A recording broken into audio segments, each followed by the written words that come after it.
Dr. Coombs underscored what he describes as scientific studies that children do better when nurtured in love in a family environment which supports marriage.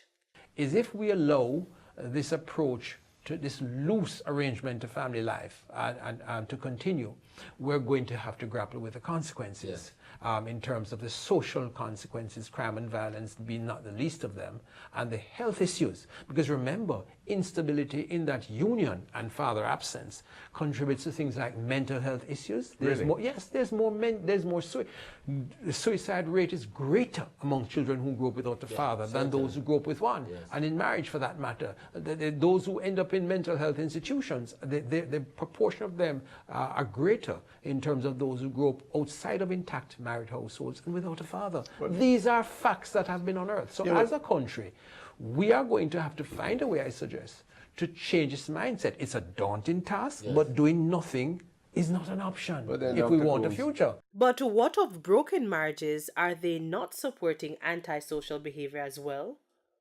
Nobody is denying that you have bad marriages and unhealthy marriages. Yes, can screw up children too. Exactly. Now, the question though, I always draw this analogy. We have some defective vehicles and homes. Should we do away with vehicles altogether and homes? Yes. So the problem is not the institution itself, it can be argued, is how it's approached and ill-informed approaches that we take to the institution of marriage. It's not the institution itself that's a problem. But we do accept the reality that there are bad marriages and there are bad all kinds of things.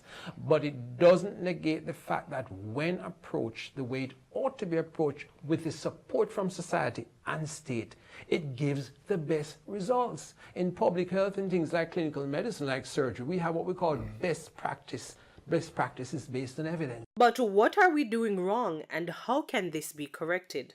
One of the mistakes I think we keep making as a nation, and we're not unique in this regard, is that we look at the back end of a problem where, for example, with crime and violence, and those who are perpetrating these heinous crimes against women and children, and we say, let us bring them to justice.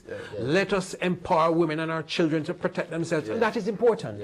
And so are the legal things to deal with the perpetrators. But we keep forgetting, what do we need to do to reduce the risk of a young man becoming such a beast and a deviant to treat women like that? We keep overlooking the need. What does it take to really nurture a male, proper manhood and masculinity that understands how to relate to the opposite sex? Dr. Coombs noted that for the transformation to happen, we must reach young people, especially our males who initiate families. Kimberly Broderick, Frontline News.